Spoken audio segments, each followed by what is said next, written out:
Hi, I'm Jeff Gonzalez, president of Trident Concepts, and I'm here with Brownells Daily Defense to talk to you about the basic draw stroke from concealed. So the first thing we need to talk about is to facilitate the learning process here, we're going to work from the strong side.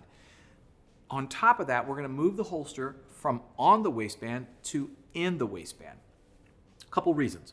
First, again, as we've practiced our draw stroke from open carry, it's going to help us to maintain the same position as we move to concealed carry. The second has to do with the position of the holster moving from on the waistband to in the waistband. Now, the advantage there is very simple. It helps to break up the silhouette by taking the majority of the frame and put it inside of the pants.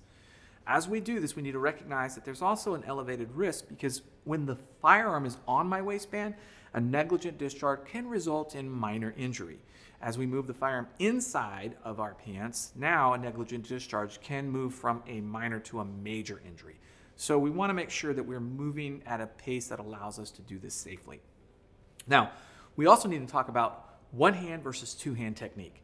Since the majority of self-defense or deadly force encounters are going to happen inside of the A and B zone, my recommendation is that you keep the weak hand as a live hand, meaning that it is free to do things like grab, hold, push, pull. That'll allow me to work my draw stroke using a defeat methodology that focuses on one hand. So when it comes to reholstering, we're going to take the opportunity to back off with a hard break and use a two-hand technique to safely reholster. Remember, we're going to be under a little bit of stress, high emotional state. We want to make sure that we reholster as safely as we possibly can, and that can be facilitated by using two hands. So the first thing we talk about is the defeat methodology. We're going to start by attacking the cavitation, the natural body cavitation, which is going to be found by lifting the leg up. That natural crease right here is going to be my attack point. That's because it's going to be kind of somewhat folded underneath, and it's going to allow me to get my hand underneath the wardrobe, the cover garment, a little bit easier. So I'm going to start with the horizontal thumb. I'm going to bring that horizontal thumb right into that attack point. And as soon as I get it to that attack point, I'm going to go from horizontal to vertical. Once I do that, what I'm doing is I'm trapping the cover garment inside the weapon of my hand, ensuring that I can clear it out of the way. So once I've got that vertical, I'm going to drive straight up to the armpit, and then from there, I'm going to complete the draw stroke just like I normally would. Now, when it comes time to reholster, what I want to do is I want to visually clear to make sure that my trigger finger is on the home position. Then I'm going to use my weak hand, come across to my strong side, grab the cover garment, lift it up to my armpit, and then look the gun back into the holster.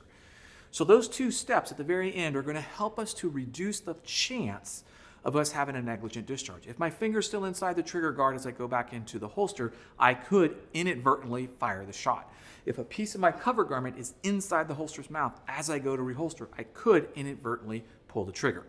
So the next thing we talk about are wardrobe considerations. Here I'm using just a very light covered t-shirt. Makes it kind of easy in the learning stages, but this may not also be my normal wardrobe. So I want to make sure that I process through this draw stroke using the various types of cover garments that I might have in my wardrobe, both from my professional side, my workplace, as well as my recreational side. What you're going to learn is that some cover garments have different things that you need to be aware of. What you also might find is that I'm more likely to favor one over the other. Now, when we get into some of the common mistakes, the most common mistake that I see is people trying to go too fast. Right now, you want to go back at that slow speed. Really nail all these points of performance. As you do this over and over, you'll naturally start to accelerate. And at that point, it makes sense. The second mistake that I see is when people don't get the best firing grip with the gun in the holster. That has to be super, super drilled in, that every time that you move to get that firing grip, it is the final firing grip, because the grip will not get better as you go to the target. The last mistake that I see as far as a common mistake is not doing anything with this hand until it's too late.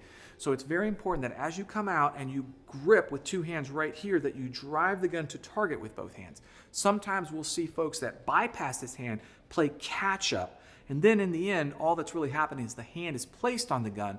It is not integrated into that final firing grip. All right, I'm Jeff Gonzalez. If you have any questions or comments, please feel free to post them down below. Until then, take care and stay safe.